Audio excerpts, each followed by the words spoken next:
Hello guys, welcome to my channel RHD classes. तो आज हम आपके लिए लेके आए हैं कक्षा 10 की हिंदी काव्यखंड के अंतर्गत चंद्रलोक में प्रथम बार नामक कविता, जो कि कवि सुमित्रा नंदन पंत द्वारा रचित रीता नामक काव्य संग्रह से लिया गया है। आइए देखते हैं इस कविता में कवि ने क्या कहा है। चंद्रलोक में प्रथम बार मानव ने किया पदार्पण, छिन्न हुए लो देश काल के दुर्जय बाधा बंधन, दिग्विजयी मनुसुत निश्चय ये महत ऐतिहासिक क्षण, भूविरोध हो शांत निकट आए सब देशों के जन, युग युग का पौराणिक स्वप्न हुआ मानव का संभय, समारंभ शुभ नए चंद्रयुग का भू को दे गौरव। इन पंक्तियों में कवि ने मानव के चंद्रमा पर पहुंचने की ऐतिहासिक घटना का वर्णन किया है। चंद्रलोक, चंद्रलोक का मतलब चंद्रमा पर प्रथम बार, पहली बार मानव ने किया पदार्पण का मतलब कदम। चंद्रमा पर प्रथम बार मानव ने जब अपने कदम रखे, छिन्न हुए लो देश काल के दुर्जय, दुर्जय का मतलब जिस पर विजय पाना कठिन हो, बाधा रुकावट। तो यहाँ पर कवि के कहने का मतलब है कि जब चंद्रमा पर पहली बार मानव ने अपने कदम रखे तो ऐसा करके उसने देश काल के उन सारे बंधनों जिस पर विजय पाना अत्यंत कठिन था, उसको क्या कर दिया, छिन्न भिन्न कर दिया। दिग्विजयी मनुसुत, दिग्विजय का मतलब दिशाओं पर विजय प्राप्त करने वाला, मनुसुत मनुष्य, निश्चय निश्चय, निश्चय ही आज मनुष्य ने दिशाओं पर विजय प्राप्त कर ली है। ये महत ऐतिहासिक क्षण, ये एक ऐसा महत्वपूर्ण ऐतिहासिक क्षण है, भू विरोध हो शांत निकट आए सब देशों के जन। अब देशों के सभी लोगों को, भू विरोध का मतलब पृथ्वी पर जो होने वाले झगड़े हैं, हो शांत, उनको समाप्त करके एक दूसरे के निकट आना चाहिए, अर्थात सबको प्रेम से रहना चाहिए। युग युग का पौराणिक स्वप्न, युगों युगों का जो पौराणिक का मतलब पुराना, स्वप्न सपना है, हुआ मानव का संभव, वो संभव हो गया है। कहने का आशय ये है कि चंद्र विजय से युगों युगों का जो पुराना सपना है मानवों का, वो अब संभव हो गया है। समारंभ मतलब आरंभ, शुभ कल्याणकारी, नए चंद्रयुग का, नए चंद्रयुग का भू को दे गौरव, पृथ्वी वासियों को गौरवान्वित करके अब नए चंद्रयुग का कल्याणकारी आरंभ हुआ है।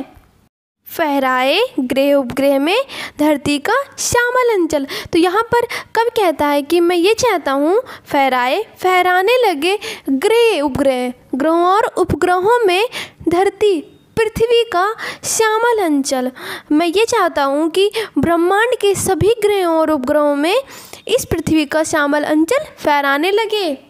यहाँ पर कहने का आशय ये है कि मनुष्य अन्य ग्रहों पर भी पहुंचकर वहाँ पृथ्वी जैसे हरियाली और जीवन का संचार कर दे।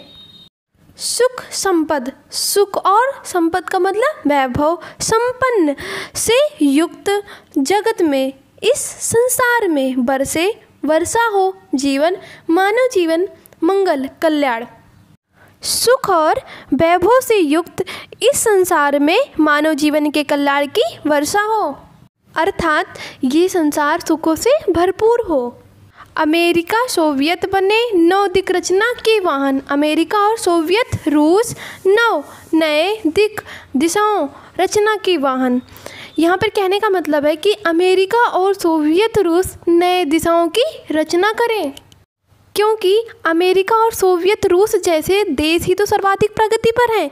इसलिए यहाँ पर कवि कहता है कि अमेरिका और सोवियत रूस नए दिशाओं की रचना करें।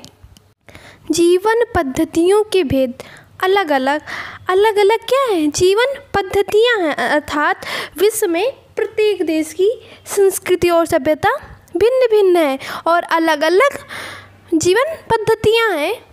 समन्वित का मतलब मिलना, जो देश की अलग अलग जीवन पद्धतियाँ हैं वो आपस में मिलकर एक हो जाए। विस्तृत मन मतलब विशाल मन, अर्थात जो लोगों की संकुचित भावना है वो समाप्त हो जाए और लोग उदार बने। अणु युग बने धरा जीवन हित, स्वर्ग सृजन का साधन। अणुयुग मतलब विज्ञान में जो अणु और परमाणु की जो खोजें हो रही हैं उसी को यहाँ पर अणुयुग कहा गया है।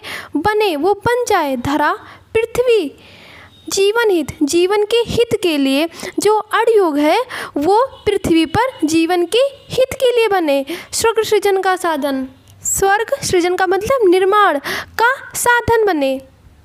यहाँ पर कवि के कहने का आशा है कि जो अणुयुग है वो मानव जीवन के विनाश का साधन ना होकर के पृथ्वी पर वो स्वर्ग के निर्माता का साधन बनना चाहिए। मानवता ही विश्व सत्य, विश्व का एकमात्र सत्य है मानवता की भावना। भू राष्ट्र करे आत्मसमर्पण, इसके समक्ष भू राष्ट्र मतलब पृथ्वी के जो राष्ट्र हैं करे आत्मसमर्पण, उनको आत्मसमर्पण कर देना चाहिए, अर्थात इसके समक्ष पृथ्वी के राष्ट्र को आत्मसमर्पण कर देना चाहिए। यहाँ पर कवि के कहने का आशा है कि संपूर्ण विश्व एक राष्ट्र बने और संपूर्ण विश्व मानवता की बात ही सोचे। धरा चंद्र की प्रीति परस्पर, धरा मतलब पृथ्वी, चंद्र चंद्रमा की प्रीति का प्रेम जो है परस्पर लगातार जगत प्रसिद्ध, संसार में प्रसिद्ध है, पुरातन पुराना। जो चंद्रमा और पृथ्वी का प्रेम है संसार में वो क्या है, प्रसिद्ध है, पुरातन और बहुत पुराना है। हृदय सिंधु में उठता स्वर्गिक ज्वार देख चंद्रानंद, हृदय सिंधु का मतलब पृथ्वी के सागर रूपी हृदय में चंद्रानंद, चंद्रमा के मुख को देख कर ज्वार उठा करता है, अर्थात पृथ्वी के सागर रूपी हृदय में चंद्रमा के मुख को देखकर ज्वार उठा करता है।